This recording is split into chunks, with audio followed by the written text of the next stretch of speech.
নমস্কার বন্ধুরা, ঠাকুরের কথা আলোচনার আজকের এই বিশেষ পর্বে আপনাদের সবাইকে স্বাগত জানাই। রামকৃষ্ণের সন্ন্যাসী শিষ্য স্বামী প্রেমানন্দ তখন পুরীতে অবস্থান করছেন।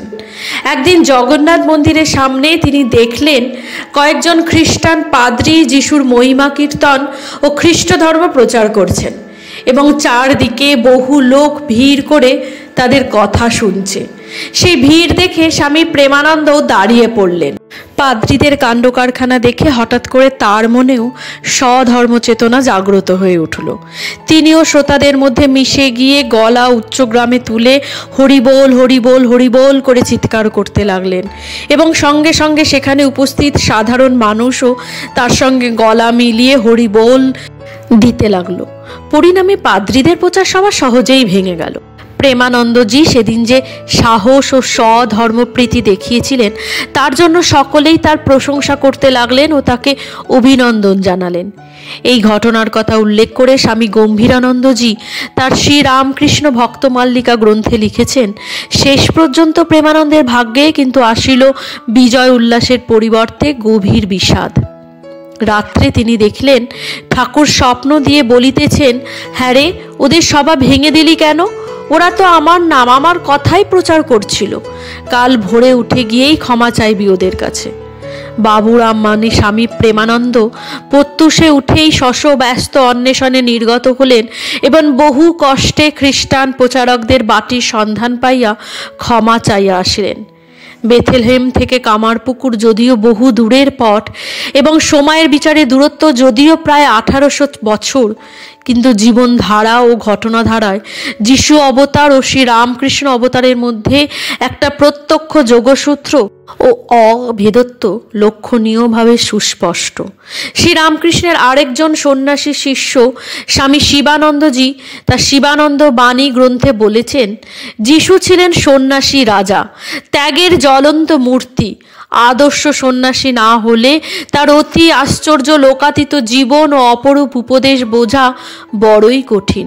আমরা ঠাকুরকে দেখেছি, তার সঙ্গ লাভ করেছি, তাই তাকে কিছু কিছু বুঝতে পারি, কিন্তু সাধারণ মানুষ তাকে কি করে বুঝবে? এমনকি যীশুখ্রিস্টের দলের লোকেরাও তাকে বোধহয় যথার্থভাবে বুঝতে পারেনি। শ্রী রামকৃষ্ণ কথামৃতে একটি বিশেষ অধ্যায় আছে যার শিরোনাম ঠাকুর শ্রী রামকৃষ্ণ ও যীশুখ্রিস্ট। এখানে যীশুখ্রিস্ট খ্রিস্ট তত্ত্ব ও শ্রী রামকৃষ্ণ ধর্ম রামকৃষ্ণ বেদান্তের তুলনামূলক আলোচনা স্থান পেয়েছে। এখানে উল্লেখ করা প্রয়োজন, কথামৃতকার শ্রী মানে মহেন্দ্রনাথ গুপ্ত স্বয়ং তার 5 খণ্ড কথামৃতের মধ্যে শ্রী রামকৃষ্ণের অপূর্ব জীবন ও অতুলনীয় বাণীর ব্যাখ্যা ও বিশ্লেষণ দিতে গিয়ে ঘুরে ফিরে যিশুর প্রসঙ্গই উত্থাপন করেছেন ও যিশুর সঙ্গে তুলনা করেছেন। কখনো কখনো তিনি এই দুই অবতার পুরুষের মধ্যে অভেদত্বও প্রতিষ্ঠা করেছেন। এখানে একটি ঘটনা অবশ্যই উল্লেখ্য এবং স্মরণীয়। শ্রী রামকৃষ্ণ মা ভবতারিণীর পূজারী এবং তিনি হিন্দু ধর্মের প্রতিনিধি, অথচ দক্ষিণেশ্বর মন্দিরে তিনি যে ঘরে থাকতেন সেই ঘরের দেওয়ালেই যীশুখ্রিস্টের একটা ছবি ছিল এবং আছে। আমরা কথামৃতকারকে অনুসরণ করে সেই ঘরের বর্ণনা একবার স্মরণ করতে পারি। শ্রী লিখেছেন, ঘরের দেওয়ালে ঠাকুরদের ছবি, তার মধ্যে পিটার জল মধ্যে ডুবে যাচ্ছেন ও যিশু তার হাত ধরে তুলছেন, সেই ছবিখানিও আছে। কথামৃতের পঞ্চম ভাগে দেখি ভক্তেরা কেহ কেহ ভাবিতেছেন শ্রী রামকৃষ্ণকে অবতার পুরুষ, যেমন শ্রীকৃষ্ণ, চৈতন্যদেব, জিসাস খ্রিস্ট। শুধুমাত্র শ্রী রামকৃষ্ণের ভক্ত বা অনুরাগীদের কাছেই যে শ্রী রামকৃষ্ণ ও যিশুর জীবন ও আদর্শের মিল ধরা পড়েছিল তাই নয়, ভিন্ন ধর্মের বা ভিন্ন সংস্কৃতির মানুষও এই দুই অবতারের মধ্যে সেকালে সাদৃশ্য প্রত্যক্ষ করেছিলেন। তার উদাহরণও আছে। এখানে আমরা কলকাতা মেডিকেল কলেজের তৎকালীন অধ্যক্ষ ডাক্তার কোটসের কথা উল্লেখ করতে পারি। তিনি শ্রী রামকৃষ্ণের গলরোগের চিকিৎসক হিসাবে এসেছিলেন এবং বিস্তর পরীক্ষা নিরীক্ষার পর তিনি জানিয়ে দিয়েছিলেন এই রোগ নিরাময় করা অসাধ্য। তারপরই তিনি মন্তব্য করেছিলেন, এমন অদ্ভুত রোগীও জীবনে দেখি নাই। আমাদের ধর্মশাস্ত্র বাইবেলে পড়িয়াছি মাত্র যে প্রভু ঈশামসীর ও ভগবত কথা প্রসঙ্গে এইরূপ ট্রান্স ভাব সমাধি হইত। আজ কিন্তু প্রত্যক্ষ করিলাম, এই মহাবাক স্বেচ্ছায় এমন সমাধিস্থ হইলেন যে দেহবুদ্ধি আদৌ রইল না। ইহার পূর্ণ দর্শনে আমি এতই মুগ্ধ যে পারিশ্রমিক লইয়া হস্ত মনকে কলুষিত করিতে পারি না, বরং আমার প্রাপ্য অর্থ ইহারেই উৎসর্গ করিলাম। এই বর্ণনা আমরা পেয়েছি বৈকুণ্ঠনাথ সান্যাল রচিত শ্রী রামকৃষ্ণ লীলামৃত গ্রন্থে। একটু তলিয়ে দেখলেই বোঝা যায় এই দুই অবতার পুরুষের জন্ম থেকে মৃত্যু পর্যন্ত উভয়ের জীবনের ঘটনাবলীর মধ্যে এক অদ্ভুত সাদৃশ্য। খ্রিস্ট বা খ্রিস্ট ধর্মের সঙ্গে ঠাকুর রামকৃষ্ণের প্রথম সাক্ষাৎ হয়েছিল যদু মল্লিকের বাগান বাড়িতে। একদিন ঠাকুর যদু মল্লিকের বাগান বাড়িতে বেড়াতে গিয়েছেন। বৈঠকখানায় বসে তিনি যদুবাবুর সঙ্গে গল্প করছেন। হঠাৎ দেয়ালে টাঙানো একখানা ছবির দিকে তার নজর পড়ল। বড় মধুর ভাবের ছবিখানি, মা আর ছেলে। মার নধর বাহুর বেষ্টনীতে পবিত্র একটি শিশু, যেন উষা আর আকাশে প্রথম উদয় ভানু। মার দুটি বড় বড় বিবর চোখে দবিব্রত স্নেহ, মুখে তৃপ্তিপূর্ণ হাসি। আর শিশুর মুখে সে যে কি নিষ্পাপ সারল্য তা রামকৃষ্ণ যেমন বুঝেছে, তেমনি করে কি আর কেউ বুঝতে পেরেছে? তিনি প্রশ্ন করলেন, ওরা কারা হে? যদুবাবু বললেন, এক মেম সাহেব আর তার ছেলে। তাই হবে বা। অন্যদিকে চোখ ফেরাতে চাইলেন ঠাকুর, কিন্তু চোখ ফেরায় এমন সাধ্য নেই। বলো না সত্যি করে ওরা কে? ও তো দেখছি জ্যোতির্ময় শিশু, আর ওর মা তো পূর্ণময়ী পবিত্রতা। যদুবাবু বললেন, মা মেরি আর তার ছেলে যীশু খ্রিস্ট। এক দৃষ্টে চেয়ে রইলেন ঠাকুর রামকৃষ্ণ। দেখলেন যেন যশোদা আর তার ছেলে বাল গোপাল। সোজা শম্ভু মল্লিকের কাছে গিয়ে হাজির হলেন। বললেন, যীশু খ্রিস্টের গল্প শোনাও তো আমার, জানোই তো আমার বিদ্যে বুদ্ধি, তবে এবার আমাকে একটু বাইবেল শোনাও দেখি। শম্ভু মল্লিক বাইবেল নিয়ে বসলো। আবিষ্টের মতো শুনতে লাগলেন ঠাকুর রামকৃষ্ণ। পরে একদিন উন্মাদের মতো চলে এলেন যদু মল্লিকের বাগান বাড়িতে। যদু মল্লিক তখন বাড়ি ছিলেন না। বৈঠকখানা খুলে দিলেন চাকররা। তিনি গিয়ে দাঁড়ালেন সেই মাতৃচিত্রের কাছে। বললেন, মা গো, তুই আমাকে একই দেখাচ্ছিস মা? রামকৃষ্ণ দেখলো সেই ছবি যেন জীবন্ত হয়ে উঠেছে। মা আর ছেলের দিব্য অঙ্গের জ্যোতিতে ভেসে যাচ্ছে 10 দিক। তার অন্তর বাহির ধুয়ে যাচ্ছে সেই জ্যোতি স্থানে। এতদিনে দৃঢ়মূল সংস্কার উন্মিলিত হয়ে যাচ্ছে। বিশ্ব সংসারে আর কেউ বিরাজমান নয়, শুধু পীযূষ প্রেমময় যিশু।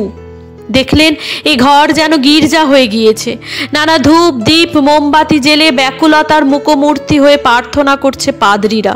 সামনে ক্লেশভার ক্লিষ্ট অথচ অক্লিষ্ট কান্তি দেবতা। কে তুমি? পরম যোগী, পরম প্রেমিক। সংসার দুঃখ গহন থেকে জীবের উদ্ধারের জন্য বুকে রক্ত ঢেলে দিলে, যাকে ত্রাণ করতে এলে তারই হাতে প্রাণ দিলে হাসি মুখে। এলে যে যন্ত্রণা নিবারণে, সেই যন্ত্রণায় ক্ষমা হয়ে, প্রেম হয়ে, শান্তি হয়ে উদ্ভাসিত হলো। হাঁটতে হাঁটতে চলে এলেন এক গির্জার সামনে। বড় রাস্তার পাড়ে এক বড় গির্জা। দেখলেন সেখানে বিদেশি বিজাতিদের ভিড়। ভিতরে ঢুকতে পেলেন না রামকৃষ্ণ। ভয় পেলেন, কে জানে হয়তো কালীঘরের খাজাঞ্চি বসে আছে। বললেন, মা গো, খ্রিস্টানদের গির্জেতে তোমাকে কি করে ডাকে একবার দেখাও মা। কিন্তু ভিতরে গেলে লোকে কি বলবে? যদি কিছু হাঙ্গামা হয়, আবার যদি কালীঘরে ঢুকতে না দেয়, তবে মা গির্জের দোরগোড়া থেকেই দেখাও। গির্জের দোরগোড়ায় এসে দাঁড়ালেন রামকৃষ্ণ। দেখলেন সত্যি এও কালীঘর। ভিতরের বেদিতে বসে আছেন মা জগদম্বা ভবতারিণী, বরা ভয় দাত্রী, সেই মা যিনি করালি হয়েও কৈবল্য দায়িনী। আনন্দধারায় 2 চোখ ভেসে গেল রামকৃষ্ণের। তিনি উপলব্ধি করলেন সর্বত্রই এই মারই ভজন, সর্বস্থানই মাতৃস্থান।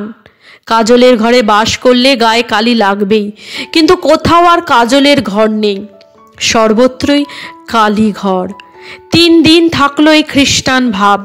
4 দিনের দিন পঞ্চবটিতে বেড়াচ্ছেন ঠাকুর রামকৃষ্ণ। দেখলেন কে একজন গৌরবর্ণ সুপুরুষ হঠাৎ তার সামনে এসে দাঁড়িয়েছে। বুঝতে দেরি হলো না, তিনি বিদেশি বিজাতি, কিন্তু সৌম্য আননে কি অপার সৌন্দর্য, সর্বাঙ্গে দেবদূতী। বললেন, কে তুমি? তুমি কি সেই পুরুষোত্তম যিশু? তুমি কি সেই তমাল শ্যামল বনমালী? সেই দেবমালব আলিঙ্গন করলেন রামকৃষ্ণকে। এক দেহে লীন হয়ে গেলেন দুজনে, লীন হয়ে গেলেন ব্রহ্মবোধে। ভাবাবিষ্ট অবস্থায় ঠাকুর বাহ্য জ্ঞান হারালেন। এইভাবে প্রত্যক্ষ দর্শন লাভ করে ঠাকুর স্থির নিশ্চিত হলেন যে যীশু খ্রিস্ট একজন অবতার পুরুষ। ঠাকুরের দেহে যিশু লীন হয়ে যাওয়ার ঘটনা সাক্ষ্য রাখে যে ঠাকুর ও যিশু অভেদ, আর সেই ঘটনাকে কেন্দ্র করেই রামকৃষ্ণ সংঘের বিভিন্ন শাখায় ও গৃহী ভক্তরা তাদের গৃহে যিশু আরাধনা করেন। এটি বস্তুত ঠাকুরের আরাধনা হিসাবেই গণ্য করা হয়। ঠাকুর বলেছেন, পুকুরে অনেকগুলি ঘাট, এক ঘাটে হিন্দুরা জল খাচ্ছে, বলছে জল, আর এক ঘাটে খ্রিস্টানরা জল খাচ্ছে, বলছে ওয়াটার, মুসলমানরা আর এক ঘাটে খাচ্ছে, বলছে পানি। প্রণাম জানাই আমাদের সেই ভগবান শ্রী রামকৃষ্ণের সেই চরণে। ইনি ঈশ্বর, ইনি রাম, ইনি কৃষ্ণ। আজকের আলোচনা এ পর্যন্তই। ভালো লাগলে লাইক শেয়ার করবেন এবং অবশ্যই আমাকে কমেন্ট করে জানাবেন আপনাদের কেমন লাগলো। আমার চ্যানেলটা সাবস্ক্রাইব করে নেবেন। ঠাকুর আপনাদের সকলের মঙ্গল করুক, সকলের ওপর ঠাকুরের আশীর্বাদ বর্ষিত হোক, এই কামনা করি। ভালো থাকবেন, সুস্থ থাকবেন। নমস্কার।